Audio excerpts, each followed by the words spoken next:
Welcome to the University of Michigan Dentistry Podcast Series, promoting oral health care worldwide.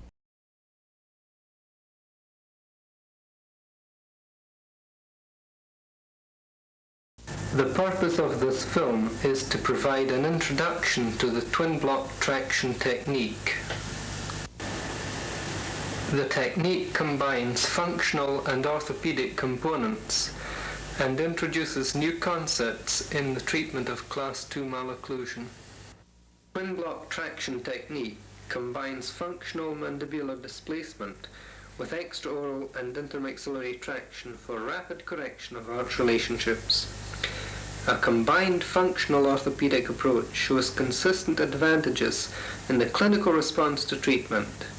The technique integrates a full-time functional appliance system with a nighttime traction system. Twin blocks are upper and lower bite blocks which interlock at a 45-degree angle, causing a functional mandibular displacement. The Concord face bow combines extraoral traction with intermaxillary traction applied as a horizontal force to a labial hook on the face bow. This approach overcomes some of the disadvantages of conventional application of intermaxillary traction.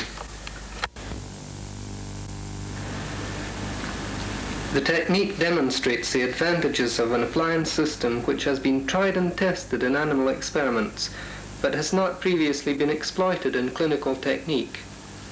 This is the occlusal inclined plane, which is the mechanism used in animal research to demonstrate consistent improvement in the mandibular growth response. A removable appliance system is used to combine features which are normally associated with the separate philosophies of fixed and functional appliance therapy. This is a diagrammatic representation of the active phase of treatment, which aims to produce a rapid growth response to correct anteroposterior discrepancy during the first few months of treatment. Management of the vertical dimension depends on the clinical features of the malocclusion. In cases with reduced overbite, it is necessary to maintain occlusal contact of the bite blocks on all the posterior teeth to prevent over-eruption. Where there is deep overbite, the bite blocks must be modified to encourage eruption of posterior teeth. The first step is to trim the upper block distally to encourage eruption of the lower molars. In common with other functional techniques, sagittal correction of arch relationships is achieved more quickly than vertical correction. Essentially, twin blocks are simple removable appliances which are designed to give the patient freedom of movement in anterior and lateral excursion. Twin blocks are worn 24 hours a day and are removed only for cleaning after meals. The occlusal inclined plane already provides the fundamental functioning mechanism in the natural dentition. A twin block system effectively modifies the occlusal inclined plane to produce a favorable functional environment for the developing dentition and provides constant proprioceptive stimulus to improve the intermaxillary growth pattern. A realistic assessment of facial growth must concede that full correction of severe skeletal discrepancies cannot often be achieved by improved mandibular growth alone. This perhaps explains the failure of purely functional techniques to gain universal acceptance, although functional techniques have been used in many modified forms since the beginning of this century. Orthopedic traction systems provide the alternative auxiliary force for correction of skeletal discrepancies. The force mechanisms of intermaxillary traction and extraoral traction have been used extensively for correction of arch relationships and were largely responsible for the successful development of fixed appliance techniques. The effectiveness of any appliance technique to correct arch relationships and improve skeletal discrepancies is therefore enhanced by the facility to combine intermaxillary traction and extraoral traction. The twin block traction technique combines extraoral and intermaxillary traction by adding a labial hook to a conventional whisker, so that intermaxillary traction is applied as a horizontal forward traction force to the lower appliance. This combined traction system is very effective and is readily accepted by patients who seem to recognize that the corrective forces are logical and the appliance system is easily understood. Sagittal correction of arch relationships is normally achieved within 2 to 6 months of starting treatment. The height of the bite blocks may be reduced towards the end of the active phase, keeping adequate wedges to maintain the correct occlusion. The active phase of treatment is complete when the incisors and molars are in occlusion in correct sagittal relationship. At this stage, the mechanics required to maintain the correct occlusion must be reviewed. The second stage of treatment is the support phase.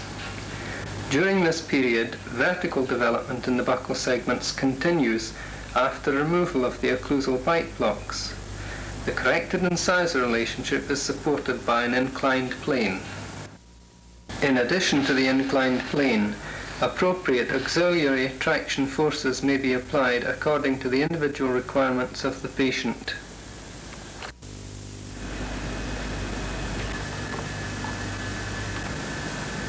This girl presented at age 10 and a half with an uncrowded Class 2 Division 1 malocclusion and was treated by the twin block traction technique. This is a suitable case to demonstrate the use of the technique. This shows the profile change after a year's treatment. The tracing shows a severe Class 2 skeletal pattern which combines maxillary protrusion with mandibular retrusion. The SNA angle is 86.5 degrees and SNB 76.5, giving an apical base discrepancy of 10 degrees. Both upper and lower incisors are proclined. The facial axis is 91 degrees and the Frankfurt mandibular plane angle is 24 degrees. Twin blocks were fitted on May the 3rd, 1982, and this shows the position on the 2nd of September. That is after 4 months treatment. The lower incisors have proclined by 2 degrees, and the upper incisors have uprighted by 9 degrees. The apical base difference is reduced from 10 degrees to 7 degrees. The distal occlusion is fully corrected at this stage, and the overjet is fully reduced. This X-ray was taken on the 8th of April 1983, at which stage active treatment was complete after 11 months, and nighttime retention continued. The lower incisors had now uprighted and were now 4 degrees less proclined compared to the original X-ray. The upper incisors were uprighted to 101 degrees to the Frankfurt plane to compensate for the remaining apical base discrepancy of 7 degrees.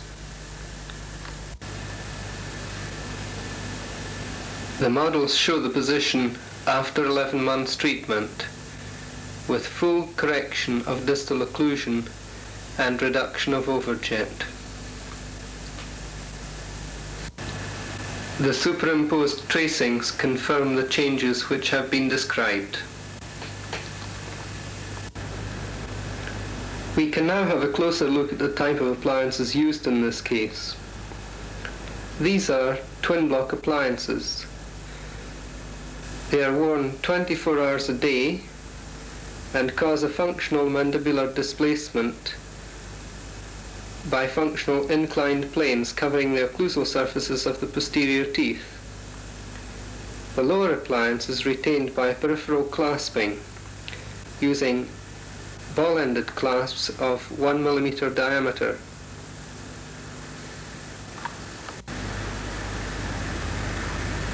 We see from the side view that a ball clasp is curved round the lower premolar to give interdental retention.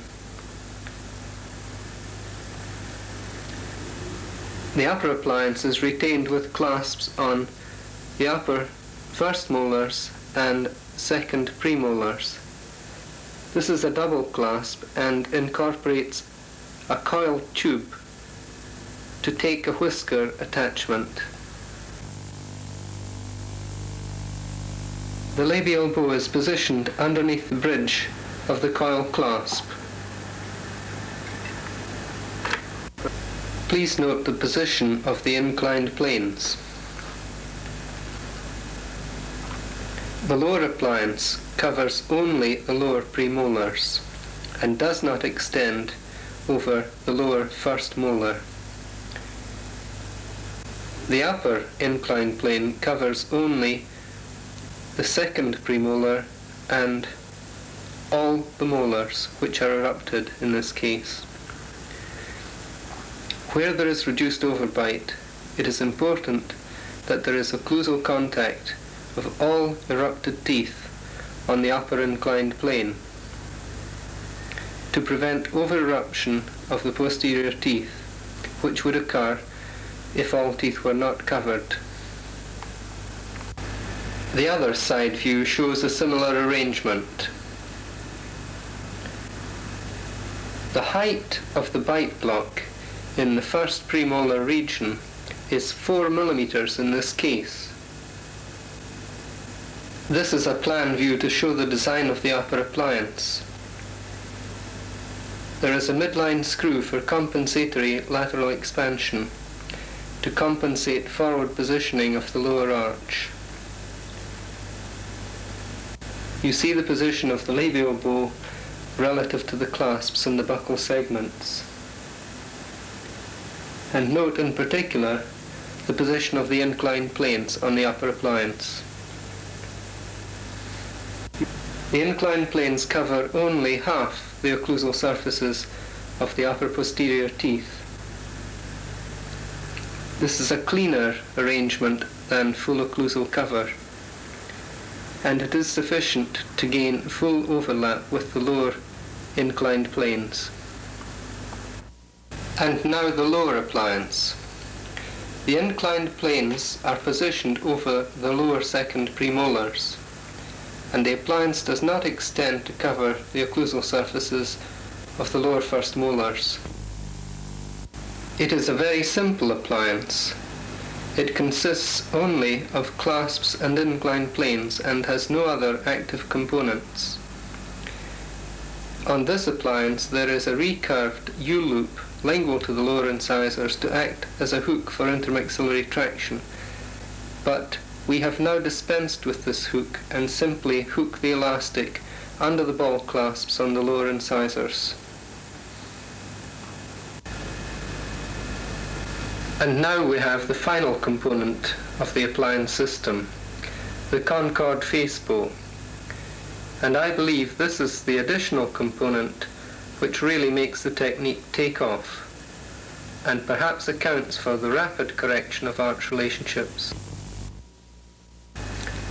The combination of a full-time functional technique and an orthopedic traction system produces rapid correction of malocclusion and is a very efficient appliance system.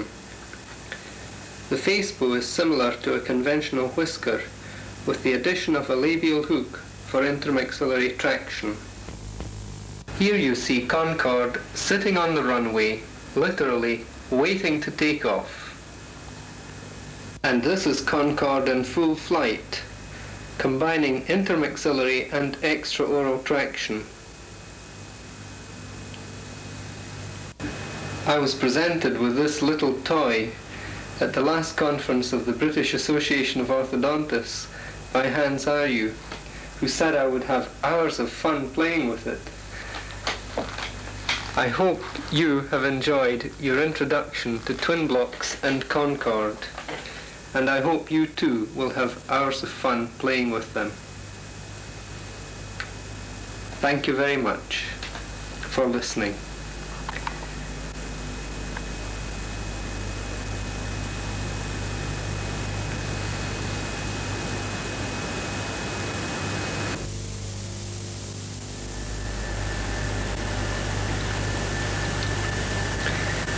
The effects of the twin block appliance system have been subjected to careful scientific analysis by studying a series of consecutively treated patients. The first thing to realize about the technique is that a clinical assessment of the changes in arch relationships reveals a rapid response to treatment, which has surprised many experienced orthodontists who have attended courses and have examined patients under treatment. The first obvious sign of this is the rate of reduction of overjet. The appliance design is such that reduction of overjet and correction of distal occlusion occur simultaneously at the same rate of correction. This graph shows the rate of correction of overjet and distal occlusion in 40 consecutively treated patients. The patient shown on the right had the slowest rate of correction on the graph, illustrated by the top red line here.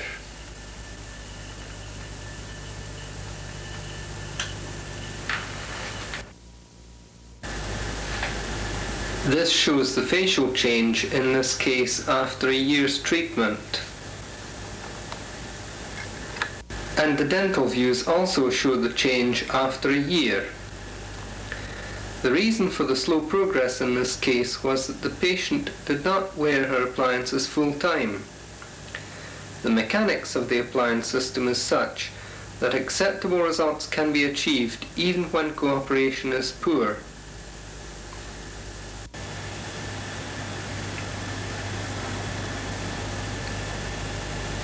Further analysis has been carried out to establish the skeletal changes which occur during the active phase of treatment and also during the support phase and out of retention.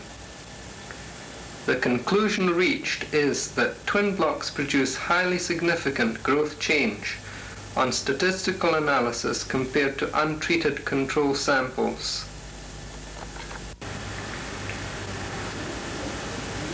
Two sources of control material were used as a basis for comparison to study growth changes. The first of these is an atlas of craniofacial growth, produced by a team of research workers at the Center for Human Growth and Development at the University of Michigan, Ann Arbor.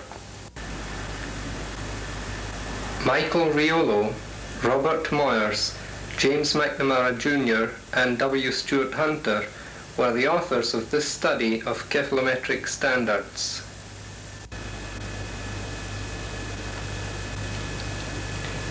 The student's t-test was used to analyze growth changes in 70 consecutively treated patients who were matched on the basis of age in a direct comparison with the control series.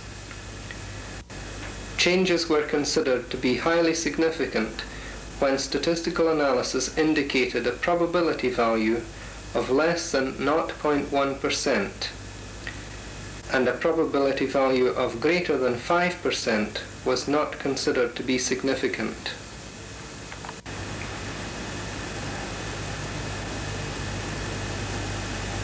This diagram is a simple representation which compares the series of consecutively treated patients with the control figures on a statistical basis to examine the level of significance of growth change in a linear analysis of various parameters of craniofacial growth.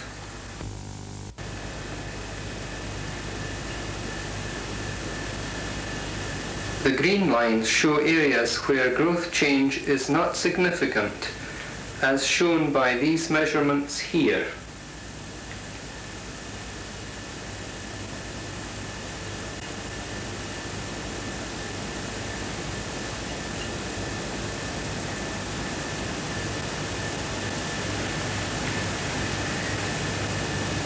This confirms that growth in the cranial base is within normal parameters.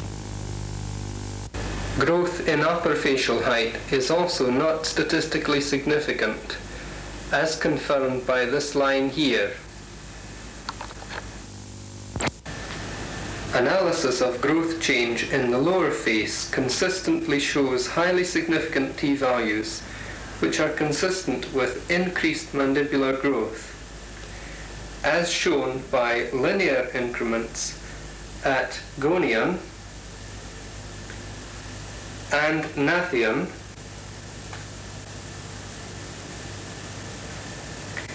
and by increased facial height to mentum. Maxillary changes are also highly significant and are consistent with reduced forward maxillary growth, as indicated by retraction of A point and distal movement of upper molars relative to the pterygoid vertical.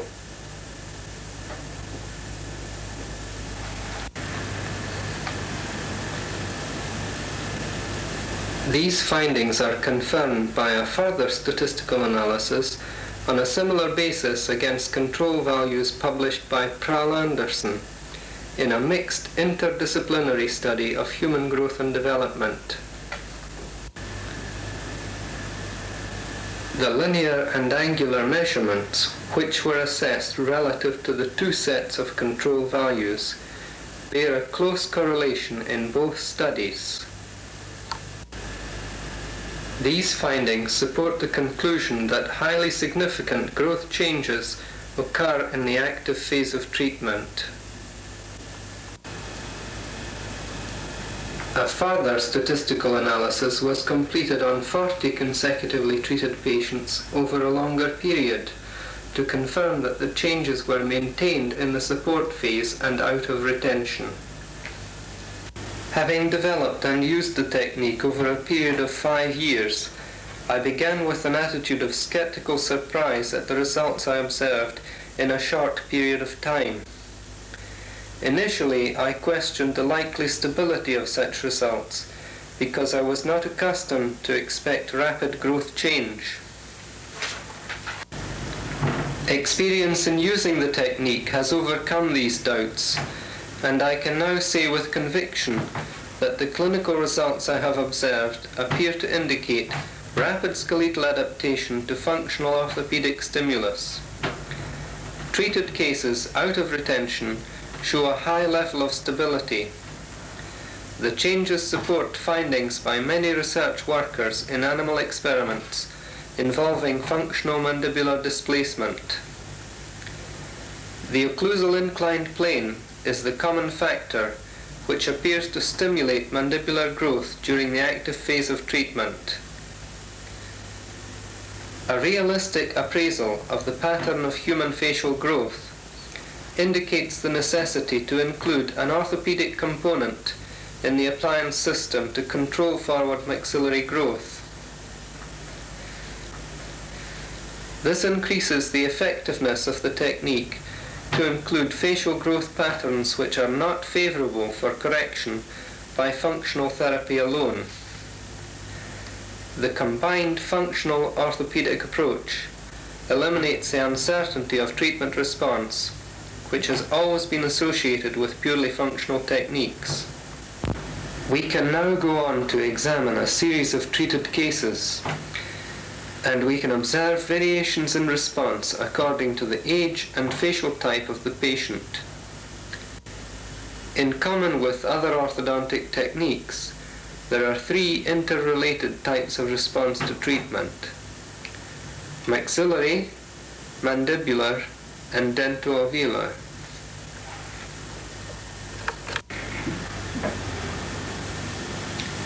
It should be recognized first that in most cases the response to a functional orthopedic technique is a combination of maxillary, mandibular, and dentoalveolar change. This patient was treated in the mixed dentition. The facial change is shown after 11 months treatment. The rate of correction tends to be slower when treatment is carried out in the mixed dentition. This is another example of a patient treated during a slow-growing phase in the mixed dentition. The dental change is after 6 months treatment, and this is the facial change in the same period of 6 months. A maxillary response in the active phase of treatment is associated with a slow rate of mandibular growth. The upper incisors tip lingually, and usually the maxillary plane tips downwards anteriorly. Mandibular change is limited to proclination of the lower incisors, while the mandible rotates downwards and backwards. Nighttime retention continued in this case with a simple functional appliance, and the position is shown after 28 months. A favourable mandibular response results in a significant improvement in the apical-base relationship during the active phase of treatment. The most favourable and sustained mandibular response occurred in boys when treatment coincided with the pubertal growth spurt. These patients show little maxillary change, which suggests that the combined traction and functional treatment controls maxillary growth and stimulates mandibular growth. The dotted line shows the mandibular change in this case after 8 months treatment, and this mandibular change is fully sustained and slightly improved after 28 months. Patients with severe skeletal discrepancies can benefit from treatment in the mixed dentition. Considerable vertical and anteroposterior change is seen in this case after a year's treatment. This is the dental change in the same period of time.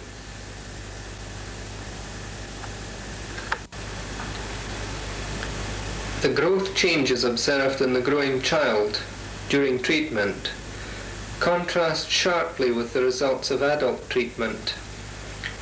A dental-alveolar response is to be expected in treating adults, where growth makes no contribution to the treatment response. It is very significant that no skeletal change whatsoever is observed in this case after a year's treatment. Correction is by a dental-alveolar response and was followed by fixed retention. This accentuates the favourable growth changes which are consistently observed in the growing child.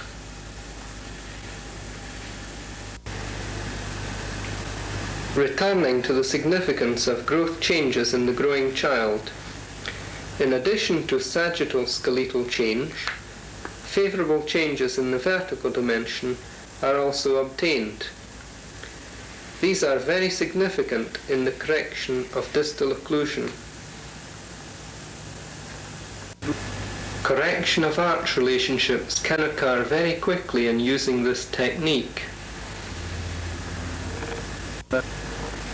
This shows the change after 3 months treatment.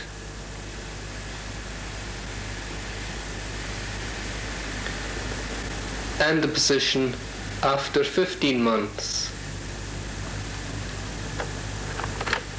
There is considerable increase in lower facial height in this case, as we can see from the tracing, and the resulting improvement in the facial profile.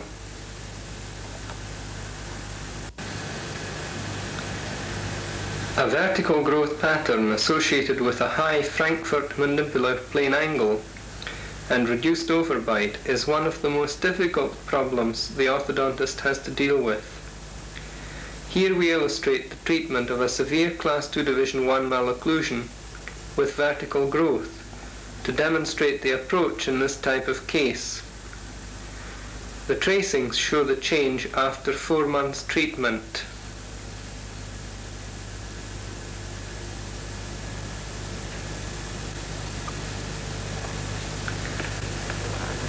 And here we see the clinical change in the same period. At this stage, the mandible has been advanced to correct the distal occlusion, and an anterior open bite is present. The mechanics of treatment must be reviewed at this stage, and in this case, after 4 months treatment with twin blocks, it was decided to change to a bionator to restrict tongue movement in order to correct the anterior open bite.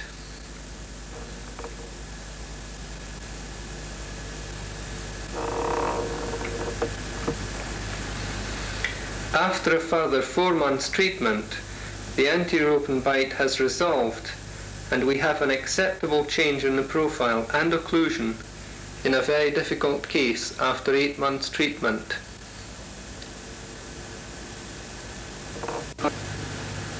In this case, the Frankfurt mandibular plane angle was 34 degrees and the facial axis was 81 degrees.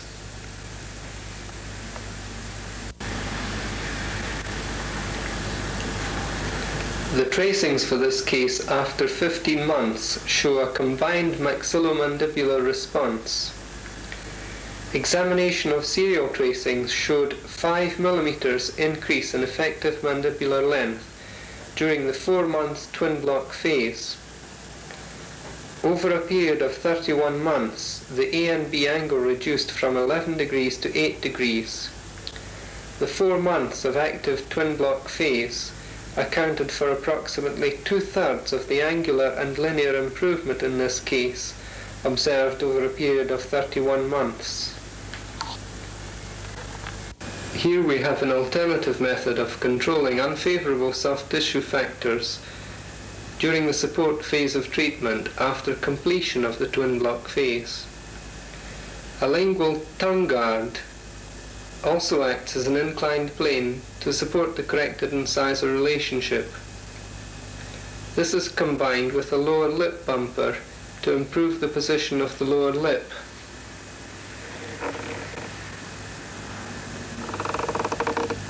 The lip bumper is supported in bands on the lower molars, and extraoral traction can be continued to the upper appliance if necessary at this stage. This type of tongue guard can also be incorporated in the upper twin block so that the tongue position is controlled from the start of treatment. Here we see an example of a patient under treatment using this approach.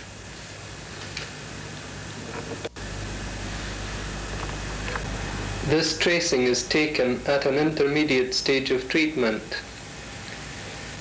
This approach has been adopted only recently and this patient is still under treatment. And this shows the dental change in the same case.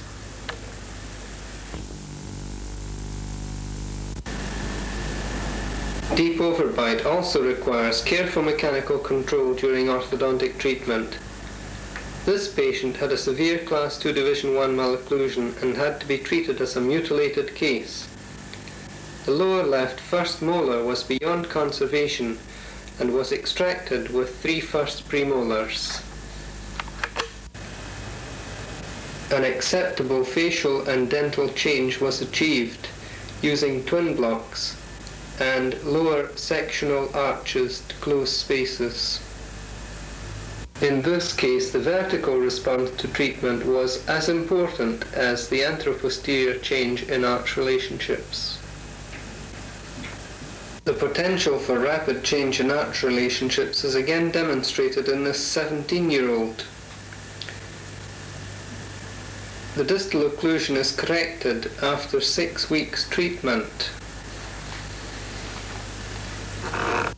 This shows the position a year out of retention.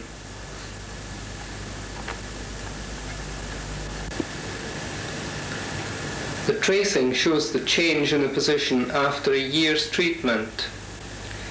There is no doubt that the mechanics used in the twin block traction technique can produce changes in treating older patients which cannot readily be demonstrated in other techniques.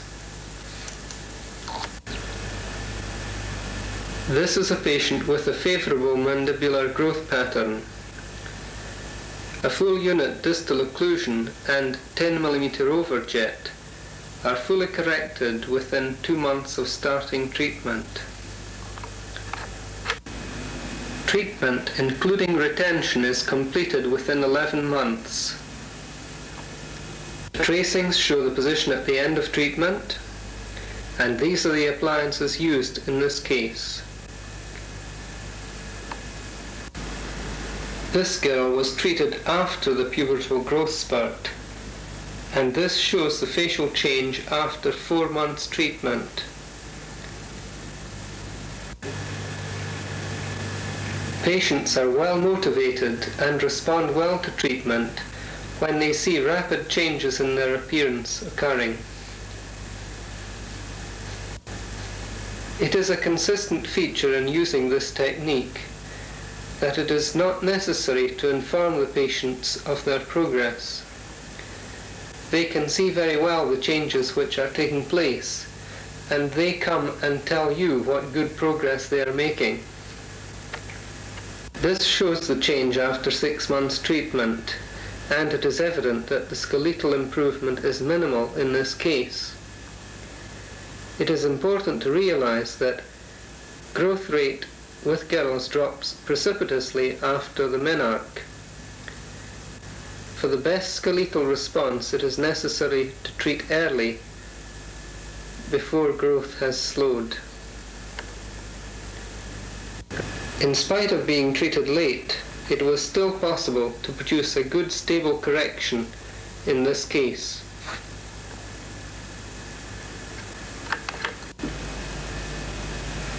A similar change is observed in this case with another girl, again treated after the menarche. Vertical growth change has produced a favourable improvement in the profile, but there is little anteroposterior improvement in skeletal relationship. Again, there is a significant facial change after 4 months treatment.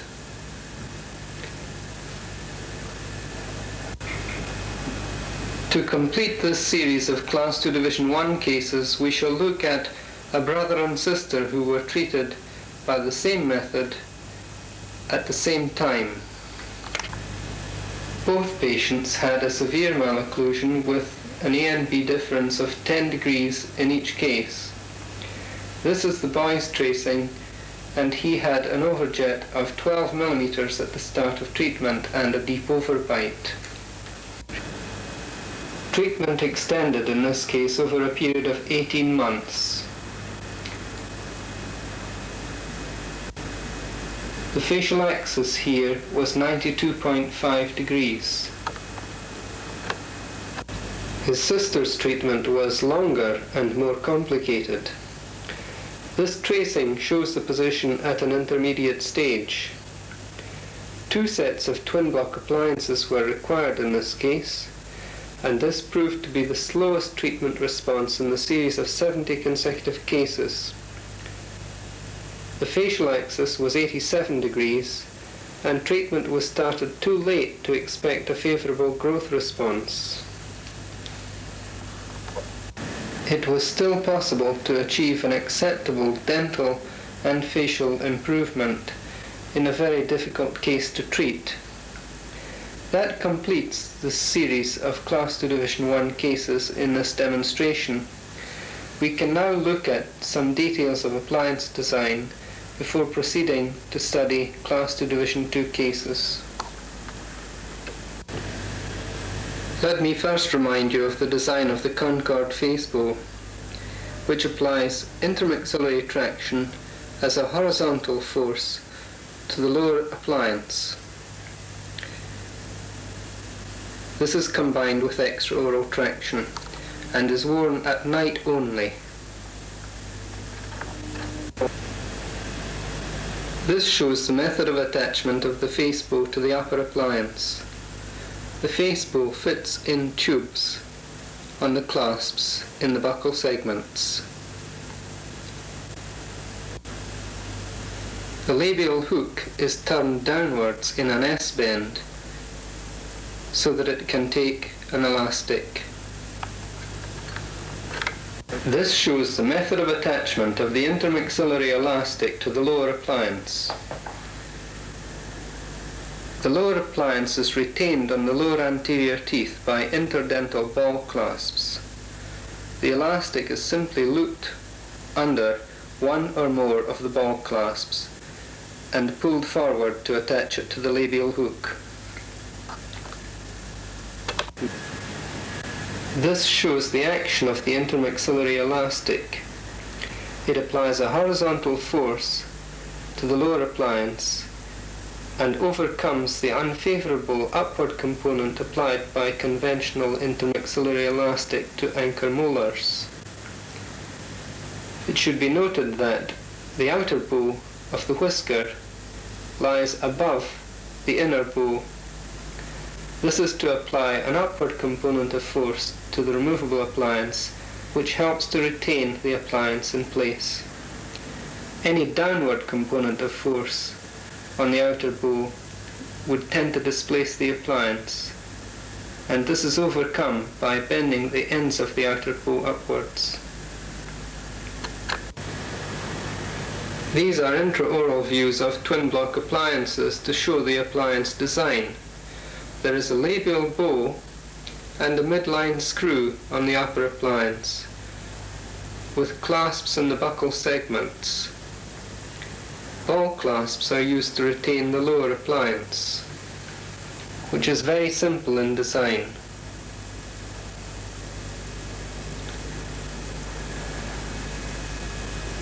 These are the upper and lower appliances on the models, showing details of the appliance design.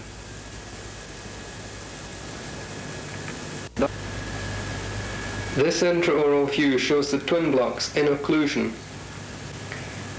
It is necessary to provide the laboratory with a protrusive bite, which should reduce the overjet by 5 to 7 millimeters.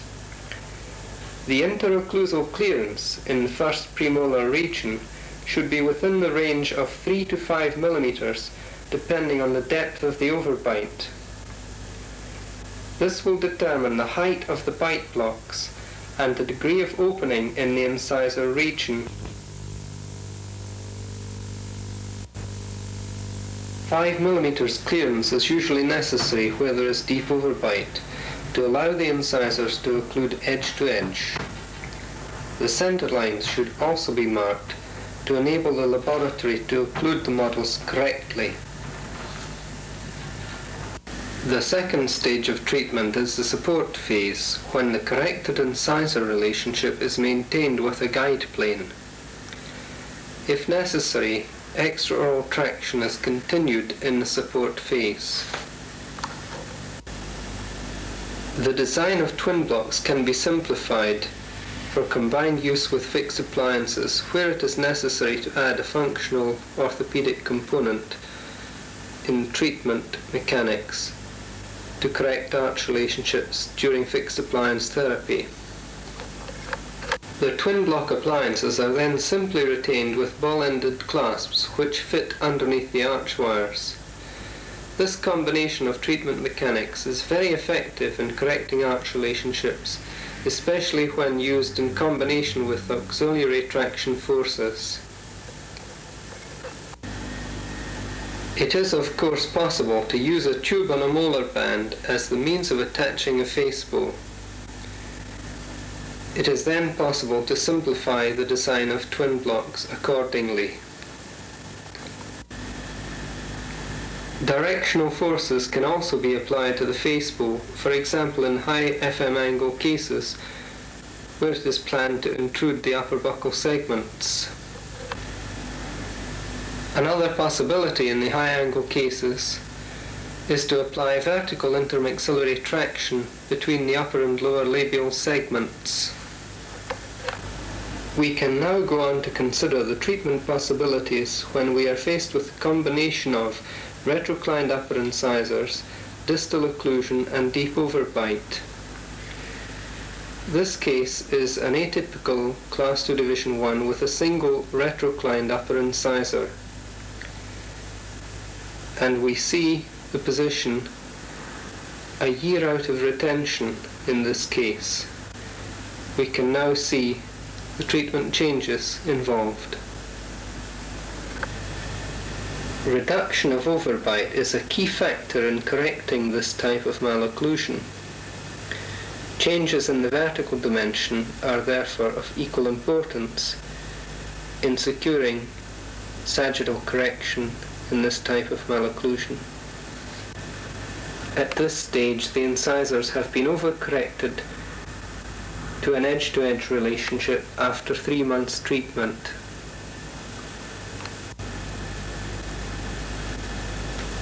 This shows the facial change after 3 months treatment.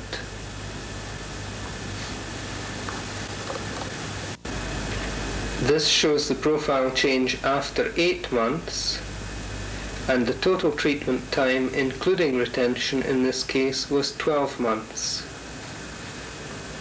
This is not normally an easy type of malocclusion to correct, but the treatment has been uncomplicated in this case, and this shows the position a year out of retention. We can look now at serial tracings. After 3 months treatment, the incisor relationship has been corrected to an edge-to-edge bite, but the molars are still out of occlusion at this stage, and there is a posterior open bite.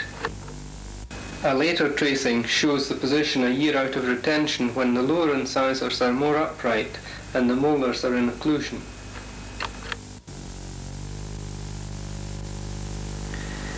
In this case, the upper incisors are retroclined with deep overbite, and upper canines are crowded out buccally. There was a full unit distal occlusion, and twin blocks were used for 2.5 months to correct the distal occlusion and to reduce the overbite, before proceeding with an upper fixed appliance in the second stage of treatment. Fixed appliance treatment is greatly simplified when the problems of deep overbite and distal occlusion are quickly eliminated in the first stage of treatment. The lower twin block was continued at this stage to maintain the reduced overbite and to allow the lower molars to erupt into occlusion. It was then possible to proceed with upper and lower fixed appliance treatment to finish the case.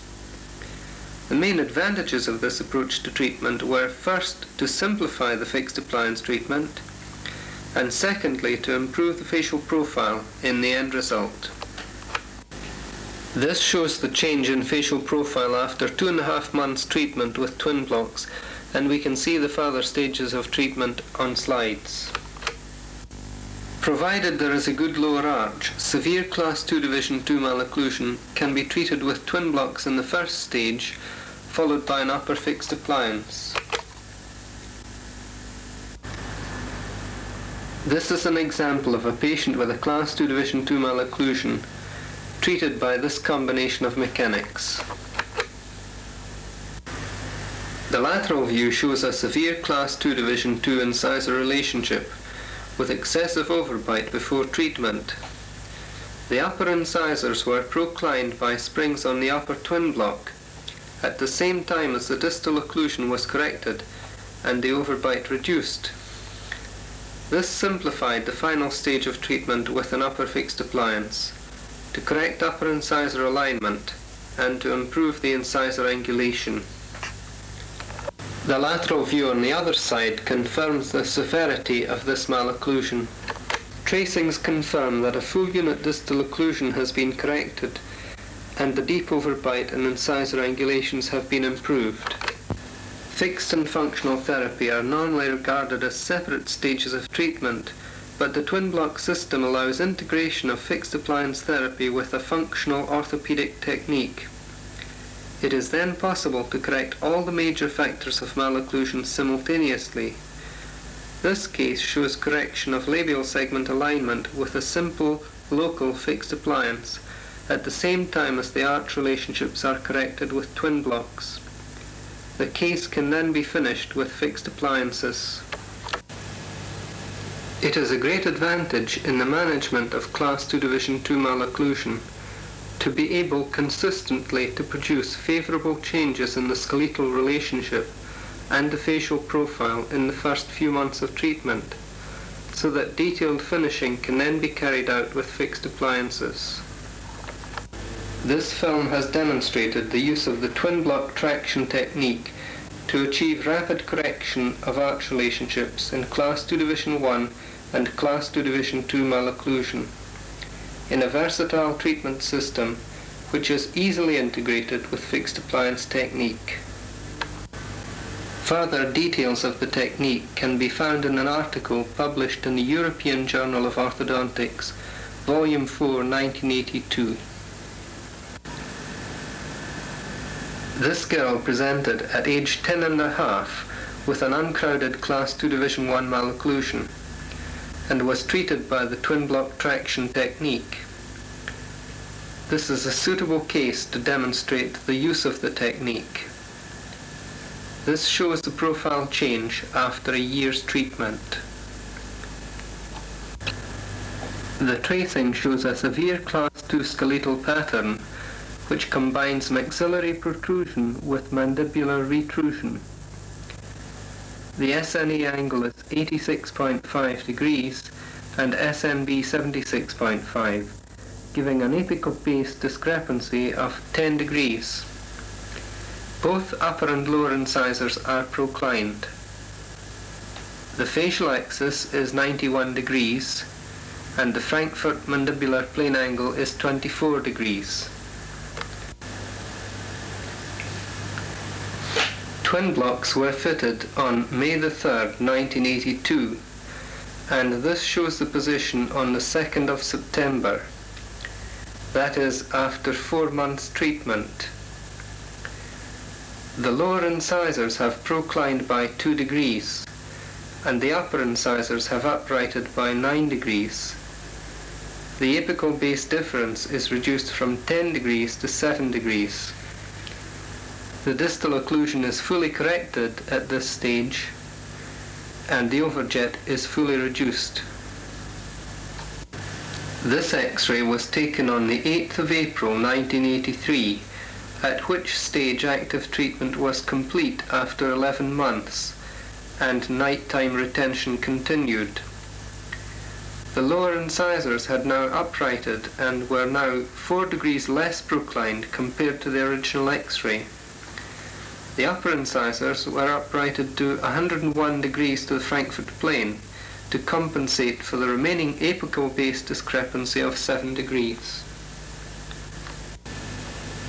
The models show the position after 11 months treatment, with full correction of distal occlusion and reduction of overjet.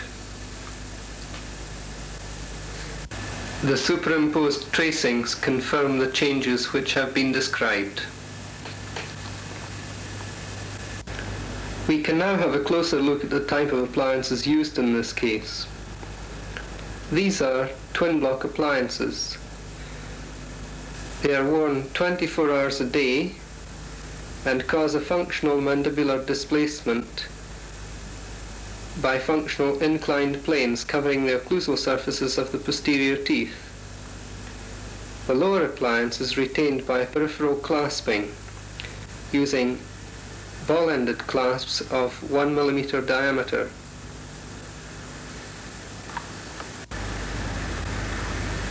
We see from the side view that a ball clasp is carved round the lower premolar to give interdental retention.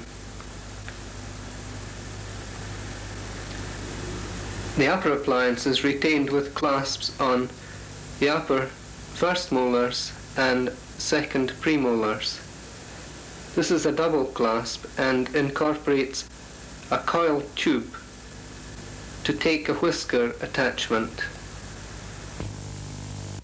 The labial bow is positioned underneath the bridge of the coil clasp.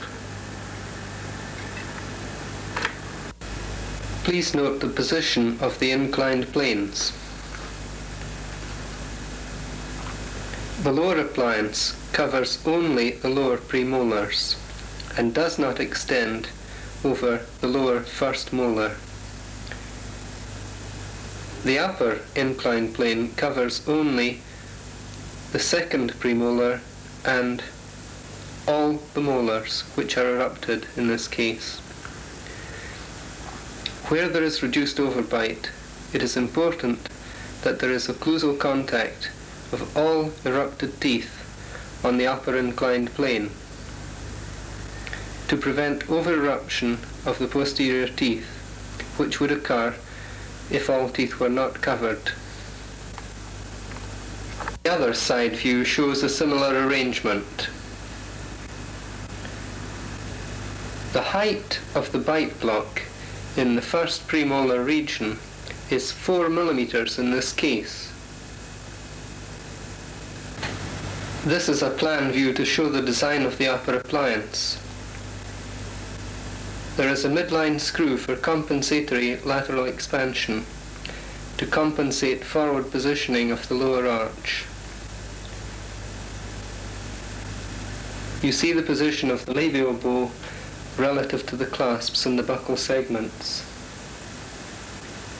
And note in particular the position of the inclined planes on the upper appliance.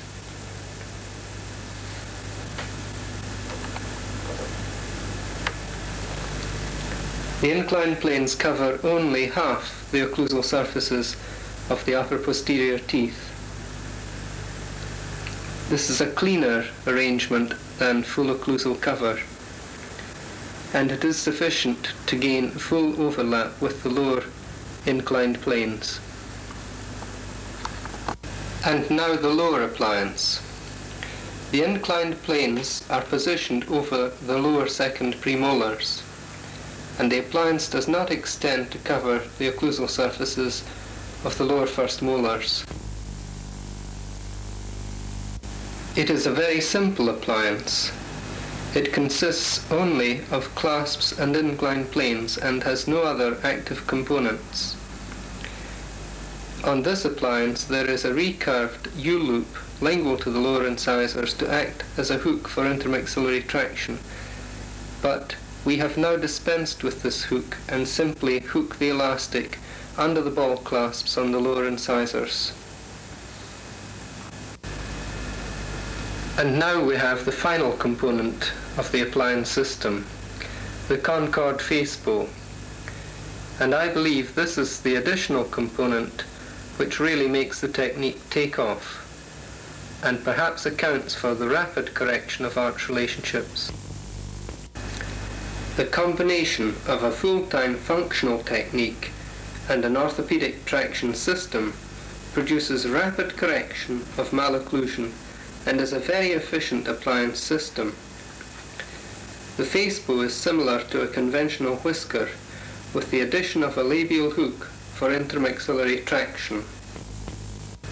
Here you see Concord sitting on the runway, literally waiting to take off. And this is Concord in full flight, combining intermaxillary and extraoral traction. I was presented with this little toy at the last conference of the British Association of Orthodontists by Hans Arju, who said I would have hours of fun playing with it.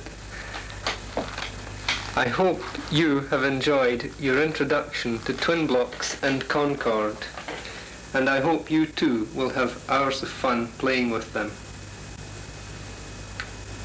Thank you very much for listening. You've been listening to a presentation from the University of Michigan School of Dentistry, which is dedicated to supporting open learning and open educational resources. This recording is licensed under the Creative Commons. It may be reused and redistributed for nonprofit use. Please attribute materials to the University of Michigan School of Dentistry and redistribute under this same license. For more information on how this and other University of Michigan School of Dentistry recordings may be used, visit www.dent.umich.edu/license.